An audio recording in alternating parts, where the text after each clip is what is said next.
గోదావరి జిల్లాల ఉపాధ్యాయుల ఎమ్మెల్సీ ఉప ఎన్నిక ముగిసింది. బ్యాలెట్ బాక్సులు కౌంటింగ్ కేంద్రానికి చేరుకున్నాయి. ఈ నెల 9న కౌంటింగ్ జరగనుంది. అయితే విజయం ఎవరన్న దానిపై ఎవరికి వారు లెక్కలేసుకుంటున్నారు.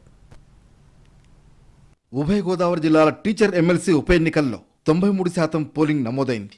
షేక్ సాబ్జీ మరణంతో బై ఎలక్షన్ జరిగింది. బరిలో 5 అభ్యర్థులు ఉన్నప్పటికీ పోటీ మాత్రం 2 మధ్య జరిగింది. ఓటు హక్కు వినియోగించుకునేందుకు టీచర్లు బారులు తీరారు. యూనియన్ల వారీగా విడిపోయి ఎవరికి నచ్చిన అభ్యర్థికి వారు మద్దతిచ్చారు. 6 కొత్త జిల్లాల పరిధిలో ఓటర్లు ఎమ్మెల్సీ ఎవరు అనేది డిసైడ్ చేస్తున్నారు. కాకినాడ, కోనసీమ, ఉభయ గోదావరి, ఏలూరు, అల్లూరు జిల్లాల్లో 11 మండలాల్లో ఓటర్లు ఉన్నారు. పోల్ అయిన ఓట్లలో 50% మొదటి ప్రాధాన్యత ఓటు వస్తే వాళ్లు విజయం సాధిస్తారు. అలా ఎవరికీ రాకపోతే రెండో ప్రాధాన్యత ఓట్లు లెక్కిస్తారు. గత ఎన్నికల్లో సాబ్జీ మొదటి ప్రాధాన్యత ఓట్లతో పీడీఎఫ్ తరఫున విజయం సాధించారు.